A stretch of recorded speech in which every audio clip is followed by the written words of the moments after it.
Hello students, अस्सलाम वालेकुम। उम्मीद है आप सब खैरियत से होंगे। स्टूडेंट्स, हमने गेस्ट पेपर जो मेरा अपना गेस्ट पेपर है उस सिलसिले में मैंने चैप्टर नंबर 1 लास्ट लेक्चर में करवाया था और मुझे उम्मीद है कि उस चैप्टर से रिलेटेड मैंने आपको जितनी चीज़ें बताई थी वो सब आपने कर ली होंगी। चलिए स्टार्ट करते हैं, बिल्कुल भी टाइम ज़ाया नहीं करेंगे, डायरेक्ट हम चैप्टर नंबर 2 की तरफ जाते हैं जिसका नाम है real and complex numbers. Student, इस चैप्टर में टोटल 3 एक्सरसाइजेस हैं। Exercise 2.1, exercise 2.2, exercise 2.3। लेकिन हमारे रिड्यूस सिलेबस में सिर्फ और सिर्फ एक्सरसाइज 2.2 और एक्सरसाइज 2.3 हैं। सिर्फ ये 2 एक्सरसाइजेस हैं। तो अब हम सबसे पहले एक्सरसाइज 2.2 देखते हैं और ये देखते हैं कि 2.2 से रिलेटेड हमारे पास MCQs क्या क्या आ सकते हैं। जो पहला इम्पॉर्टेंट MCQ है मेरी नज़र में वो ये है कि जब 2 कॉम्प्लेक्स नंबर मल्टीप्लाई होते हैं, लाइक AB अगर एक कॉम्प्लेक्स नंबर है और दूसरा कॉम्प्लेक्स नंबर है CD, अगर 2 कॉम्प्लेक्स नंबर मल्टीप्लाई होते हैं तो इनका आंसर हमेशा क्या होता है, AC minus BD comma AD plus BC। ये फॉर्मूला आपको लाजमी याद रखना होगा कि अगर 2 कॉम्प्लेक्स नंबर मल्टीप्लाई हो रहे हों, अब हो सकता है कि एग्ज़ाम के अंदर वो ABCD ना दे, कोई और से लेटर्स दे दे, लेकिन आपको सेटिंग ये रखनी है। A को C से मल्टीप्लाई किया यानी कि इसके पहले को इसके पहले से मल्टीप्लाई किया, माइनस की साइन लगाई, इसके दूसरे को इसके दूसरे से मल्टीप्लाई किया, कॉमा लगाया, इसके पहले को इसके आखिर वाले से मल्टीप्लाई किया और प्लस लगाया और इसके दूसरे को इसके पहले वाले से मल्टीप्लाई किया। तो ये आपको याद रखना होगा। वैसे तो लेटर्स भी चेंज नहीं करते, एज इट इज़ दे देते हैं, तो ये फार्मूला आपको बिल्कुल भी नहीं भूलना है। दूसरी चीज़ बहुत ही इम्पॉर्टेंट वो ये है कि एडिटिव इन्वर्स, अगर आपके पास एक कॉम्प्लेक्स नंबर है AB और उससे आपसे पूछा जाए कि भाई इसका एडिटिव इन्वर्स क्या होगा, तो आपने सिंपल क्या करना होता है, माइनस की साइन लगा दें, यानी कि आप इसको माइनस से मल्टीप्लाई कर दें तो वो बन जाएगा इसका एडिटिव इन्वर्स। सही है जनाब। अच्छा, एक बात और जहन में रख लें, कॉम्प्लेक्स नंबर को लिखने के 2 तरीके होते हैं। एक तो ये होता है A प्लस B आयोटा, ये कॉम्प्लेक्स नंबर है। दूसरा जो होता है, और इसको इस तरह भी लिख सकते हैं A, B। तो इम्तिहान में आपसे, एग्ज़ाम में आपसे कोई भी अंदाज से पूछ लिया जा सकता है, तो आपको परेशान नहीं होना। फ़र्ज़ करें अगर ये आपके पास एक कॉम्प्लेक्स नंबर है और वो आपसे इसका एडिटिव इन्वर्स पूछ रहा है, तो आप सिंपल क्या करें, दोनों के साथ माइनस की साइन लगा दें। सही है जनाब। और अगर फ़र्ज़ करें वो आपको एक कॉम्प्लेक्स नंबर दे दे, बोले भाई Z is equals to 2 plus 5 iota, बल्कि मैं इसको चेंज कर देता हूँ 2 माइनस 5 आयोटा। तो अब अगर आपको इसका एडिटिव इन्वर्स चाहिए तो आप क्या करेंगे, 2 क्या हो जाएगा -2 और -5 क्या हो जाएगा +5 आयोटा। तो ये इसका एडिटिव इन्वर्स हो गया। अगर ऑर्डर पेयर की फॉर्म में होगा, क्योंकि देखिए मैंने आपको बताया कि कॉम्प्लेक्स नंबर को लिखने के 2 तरीके होते हैं, अगर ऑर्डर पेयर की फॉर्म में लिखा हुआ तो आप इस तरह लिख लीजिएगा। सही है जनाब। आगे चलते हैं। इसके अलावा ये तो हो गया एडिटिव इन्वर्स और मल्टीप्लिकेशन ऑफ 2 कॉम्प्लेक्स नंबर के फॉर्मूले मैंने आपको बता दिए। इसके अलावा एक चीज़ हमारे पास होती है मल्टीप्लिकेटिव इन्वर्स। तो मल्टीप्लिकेटिव इन्वर्स का फॉर्मूला क्या होता है, ये हमें लाजमी याद रखना होगा अगर हम चाहते हैं कि हमारा कोई भी MCQ मिस ना हो। अगर एक कॉम्प्लेक्स नंबर है AB, तो उसका जो मल्टीप्लिकेटिव इन्वर्स होगा उसका फॉर्मूला क्या होता है, A/A square plus B square comma इसके साथ जो दूसरा नंबर है यानी कि इमेजिनरी नंबर जो है इसके साथ आप लगा दें माइनस की साइन और नीचे वही आ जाएगा A square plus B square. So this is the formula of multiplicative inverse, जो कि आपको लाजमी याद रखना है। अगर आप भूल गए तो काम ख़राब हो सकता है। सही है जनाब। और आगे चलते हैं, कुछ आयोटा के हवाले से बातें देख लेते हैं। आयोटा की जो वैल्यू होती है वो होती है स्क्वायर रूट ऑफ -1। सही है। तो अब अगर आपसे कोई पूछ ले भाई कि आयोटा का स्क्वायर क्या होता है, आयोटा का स्क्वायर होता है -1। सही है। आयोटा का क्यूब क्या होता है, आयोटा का क्यूब होता है iota square into iota. Iota square होता है -1, -1 इंटू आयोटा हो जाएगा माइनस आयोटा। इसी तरह अगर आपसे कोई पूछे भाई आयोटा की पावर 4 क्या होती है, आयोटा की पावर 4 होती है iota square into iota square. Iota square क्या होता है, -1 इंटू -1 यानी कि +1 एंड सो ऑन। तो ये आपको बातें याद रखनी है, आयोटा को कैसे डील करना है। आयोटा का MCQs एग्जाम में आ सकता है। एक और चीज़ होती है हमारे पास कॉन्जुगेट। कॉन्जुगेट फर्ज करें आपके पास एक जो है कॉम्प्लेक्स नंबर है 2 + 5 आयोटा। कॉन्जुगेट की निशानी होती है z के ऊपर आप एक बार लगा दें, एक लाइन लगा दें, इसको बोलते हैं कॉन्जुगेट।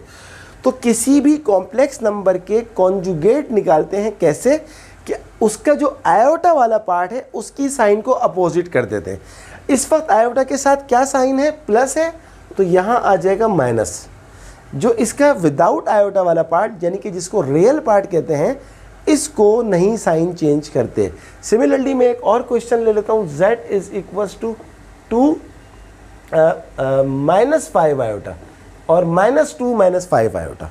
तो z का जो कॉन्जुगेट होगा -2 ऐसे ही रहेगा, बट आयोटा वाला जो होगा वो प्लस में आ जाएगा।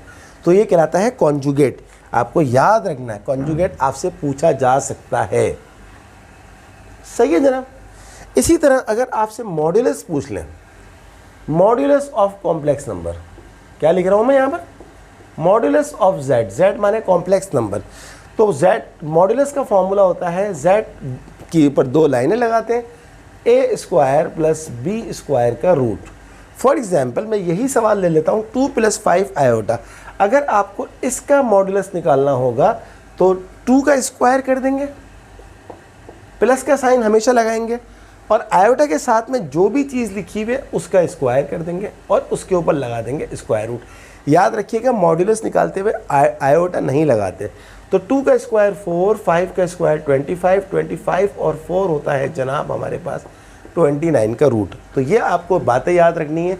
ये चीज़ जो है कॉन्जुगेट ऑफ कॉम्प्लेक्स नंबर है और ये चीज़ जो है वो मॉड्यूलस ऑफ कॉम्प्लेक्स नंबर है।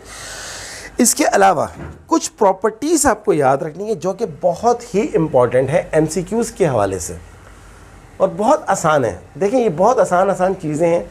एक दफ़ा सिर्फ आपने मेरे लेक्चर को सही से देख लिया तो आपका काम खुद ब खुद हो जाएगा। पहली जो आपको चीज़ याद रखनी है वो याद रखनी है कि अगर Z1, 2 कॉम्प्लेक्स नंबर हैं Z1 और Z2, अगर हम इन दोनों का मल्टीप्लाई करके कॉन्जुगेट लें तो वो बराबर होता है इनके इंडिविजुअल कॉन्जुगेट के। यानी कि Z1 × Z2 का होल कॉन्जुगेट बराबर होता है Z1 के कॉन्जुगेट के × Z2 के कॉन्जुगेट के। इसी तरह अगर आप Z को Z के अपने कॉन्जुगेट से मल्टीप्लाई कर दें तो इसका जो आंसर आता है वो Z के मॉड्यूलस का स्क्वायर होता है। ये आपने बात याद रखनी है, बहुत इंपॉर्टेंट है। सही है जनाब, इसको बिल्कुल भी आप नहीं भूलिएगा। आगे चलते हैं। एक और चीज़, अगर आप Z के अंदर उसके कॉन्जुगेट को ऐड कर दें, अगर आप Z के अंदर उसके कॉन्जुगेट को ऐड कर दें तो आंसर जो आता है वो हमेशा क्या आता है 2x, और इसको हम कहते हैं प्योरली रियल। नहीं भूलना है आपने। इसी तरह अगर मैं Z के अंदर से Z के कॉन्जुगेट को माइनस कर दूं तो आंसर आता है 2y आयोटा या 2 आयोटा y, और इसको हम बोलते हैं प्योरली इमेजनरी। सही है जनाब, प्योरली इमेजनरी। ये बात आपने नहीं भूलनी है। छोटी छोटी सी चीज़ें हैं, बहुत काम की हैं। आगे चलते हैं। डिवीज़न ऑफ कॉम्प्लेक्स नंबर, यानी कि जब 2 कॉम्प्लेक्स नंबर को डिवाइड किया जाता है तो डिवीज़न का फॉर्मूला आपको याद होना चाहिए। क्या फॉर्मूला होता है, यहाँ मैं लिख रहा हूँ AC + BD upon C² + D² comma BC - AD upon C² + D²। ये 2 कॉम्प्लेक्स नंबर को आपस में डिवाइड करने का फॉर्मूला है। सही है जनाब। जबकि वो 2 कॉम्प्लेक्स नंबर कौन से हैं, एक है AB और डिवाइड हो रहा है किससे, ये CD से। तो फॉर्मूला क्या बनेगा, ये एग्ज़ाम में आ सकता है, आने का भरपूर चांस है। इसके अलावा एक और चीज़ भी एग्ज़ाम में आ सकती है कि आपसे वो पूछ सकता है कि भाई किसी भी कॉम्प्लेक्स नंबर का रियल और इमेजिनरी पार्ट क्या होता है। सपोज दैट आपके पास z लिखा हुआ है 7 - 6 आयोटा, और आपसे पूछा जाए भाई इसका रियल पार्ट क्या होता है। रियल पार्ट वो होता है जो आयोटा वाला नहीं होता। आयोटा वाला कौन नहीं है इसमें? 7। और इमेजिनरी पार्ट क्या होता है? जो आयोटा के साथ में लिखा हुआ होता है। आयोटा के साथ में क्या लिखा हुआ है? -6, माइनस की साइन को लेंगे तो ये कहलाता है इसका रियल एंड इमेजिनरी पार्ट। सही है जनाब, इस बात को बिल्कुल भी नहीं भूलिएगा। दैट्स इट, ये आ गया जनाब हमारा चैप्टर नंबर 2 का MCQs की तैयारी। यकीन करें अगर आपने ये चीज़ें कर ली तो मैं आपको गारंटी देता हूँ आपका कोई MCQ नहीं छूटेगा इंशाल्लाह, मुझे अल्लाह की ज़ात से पूरी उम्मीद है। चलिए अब हम जा रहे हैं चैप्टर नंबर 3 के ऊपर, वहाँ देखते हैं कि उसमें से क्या क्या MCQs आ सकते हैं।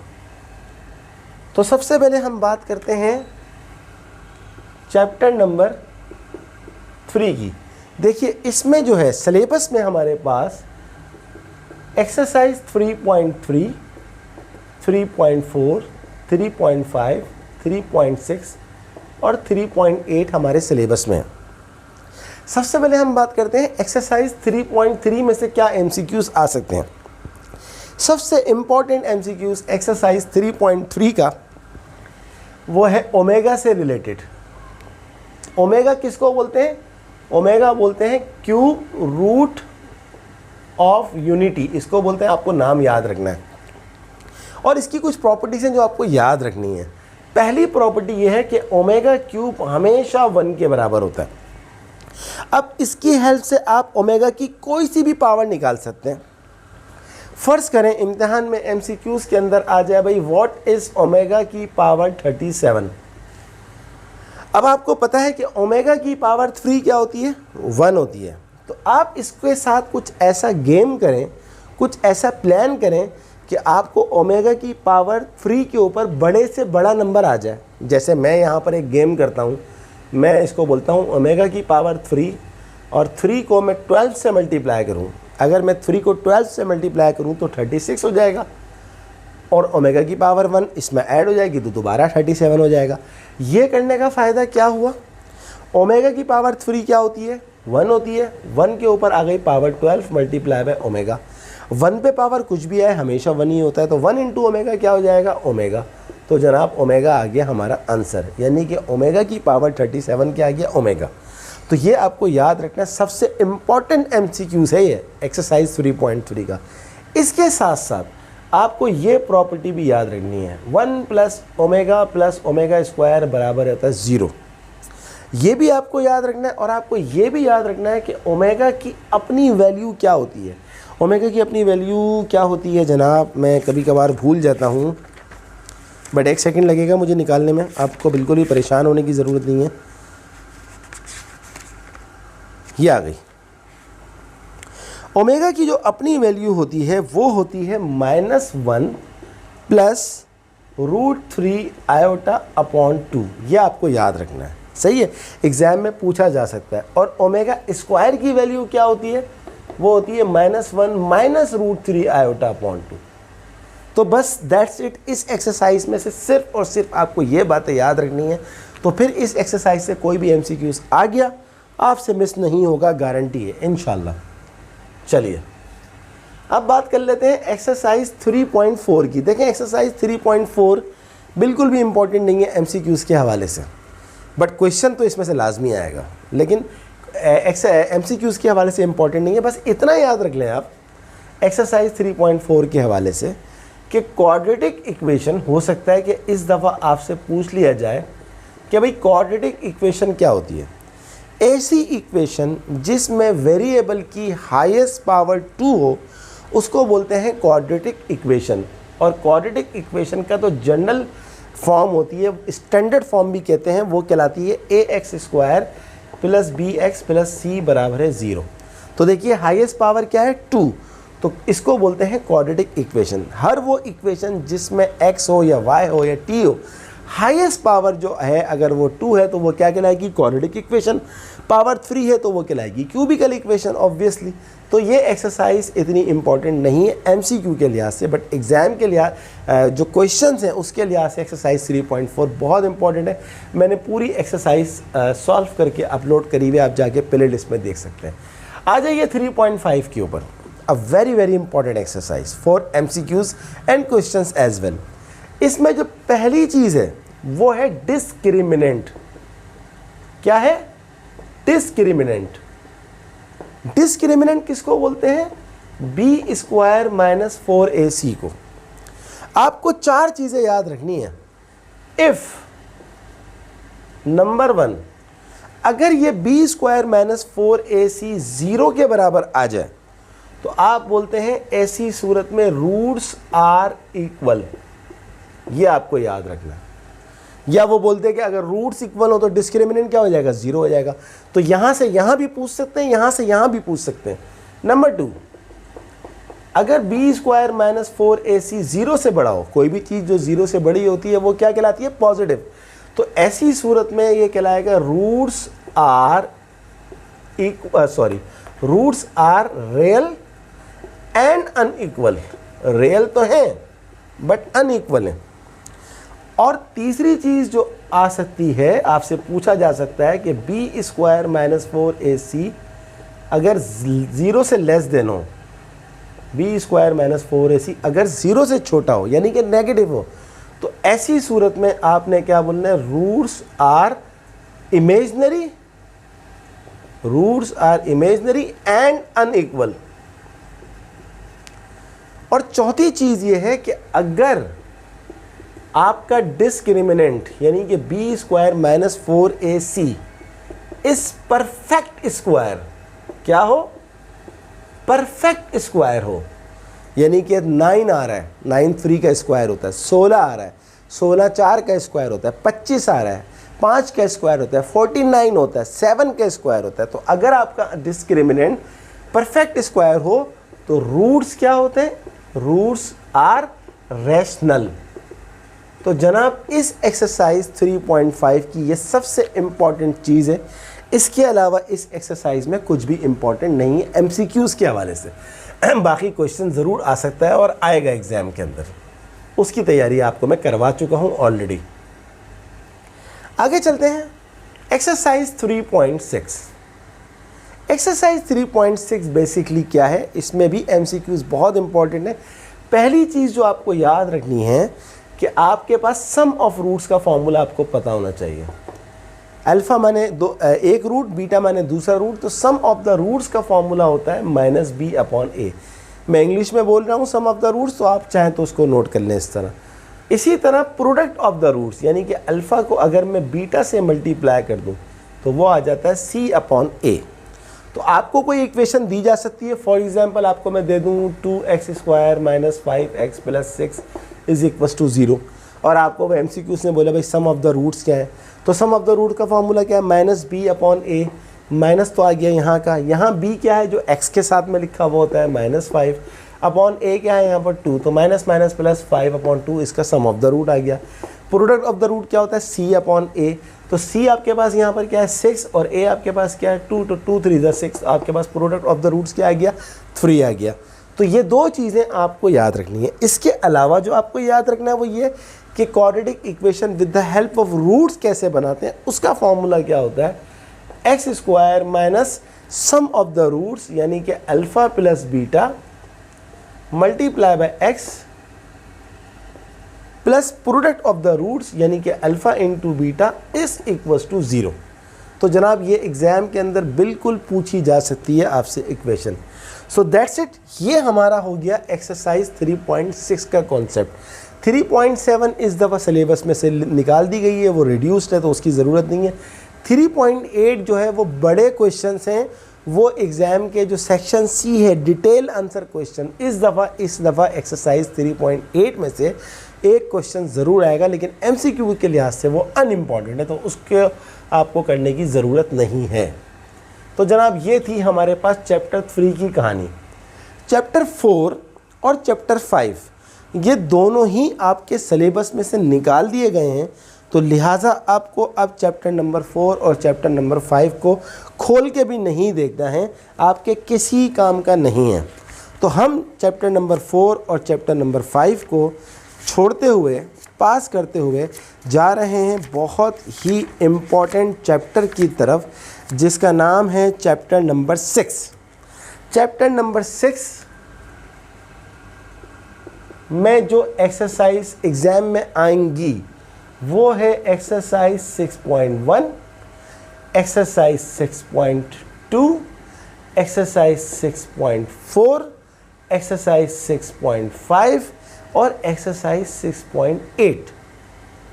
1 2 3 4 5 ये 5 एक्सरसाइजेस आपको सिलेबस के हवाले से तैयारी करनी है। बाकी एक्सरसाइज को आपने देखना भी नहीं है, कोई ज़रूरत नहीं है।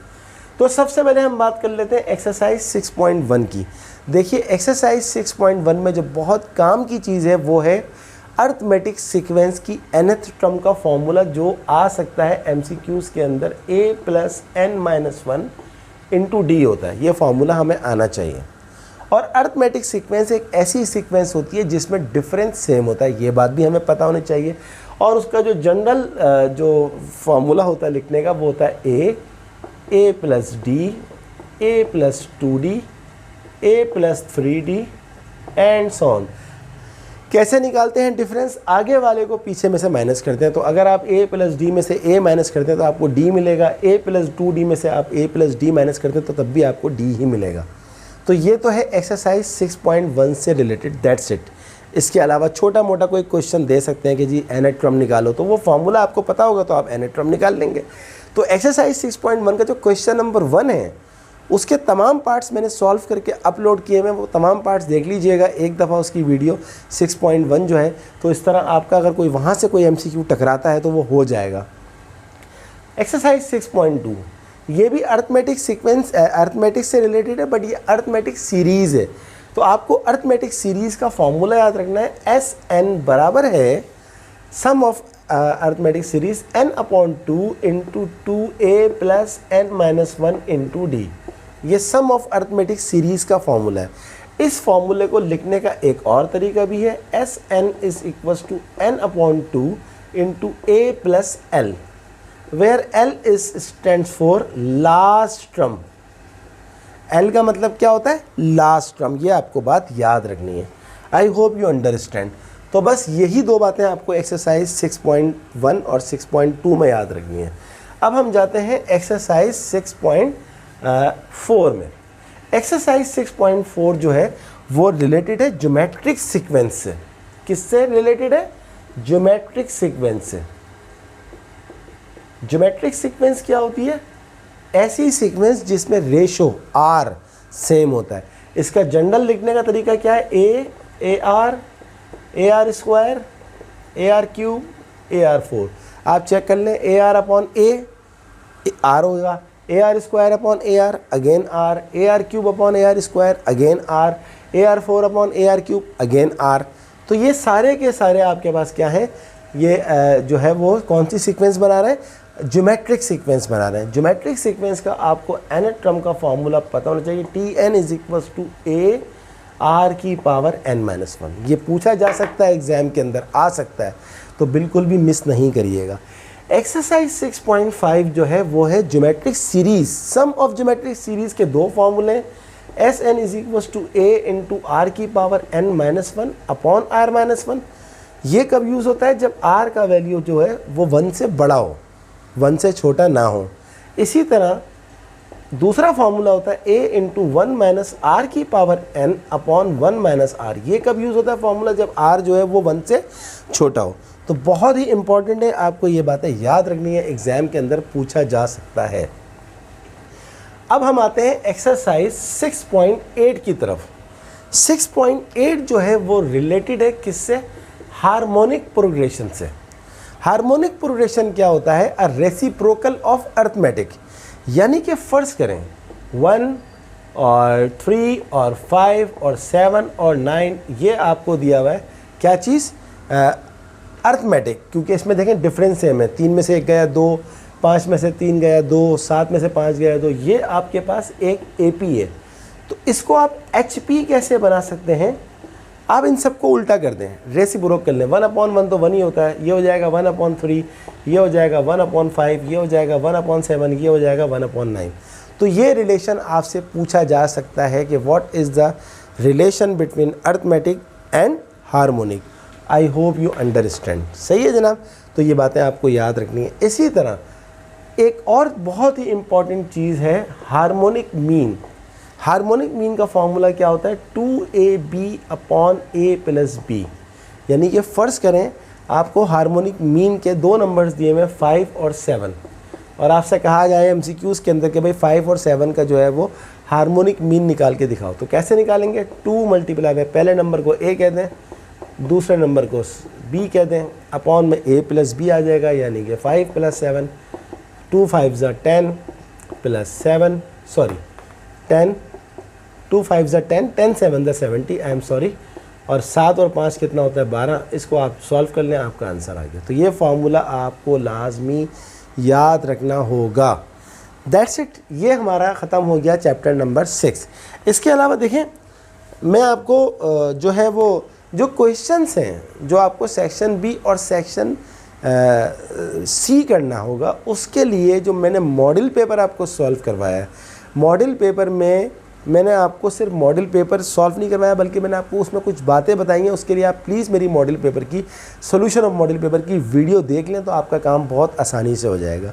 तो अभी हमने क्या किया है? चैप्टर नंबर 2 किया है, चैप्टर नंबर 3 किया है और चैप्टर नंबर 6 किया है। इंशाल्लाह अगले लेक्चर के अंदर हमारी कोशिश होगी कि हम तमाम चैप्टर्स ख़त्म कर लें। और यकीन करें, अगर आपने मेरी ये बातें मानी और आपने इस तरह काम किया, तो मैं आपको गारंटी देता हूँ आपका एग्ज़ाम के अंदर एक MCQ भी मिस नहीं होगा। तो स्टूडेंट, आप तमाम बच्चों से रिक्वेस्ट है कि मुझे दुआओं में याद रखें। नंबर 2, मेरे चैनल को सब्सक्राइब करें अगर पॉसिबल हो, और इसके साथ साथ मेरी वीडियोस को अपने तमाम दोस्तों को as soon as possible share करें, क्योंकि इल्म बांटने से बढ़ता है, कभी घटता नहीं है। तो student, math with sir Asim की जानिब से आप सबको अल्लाह हाफ़िज़।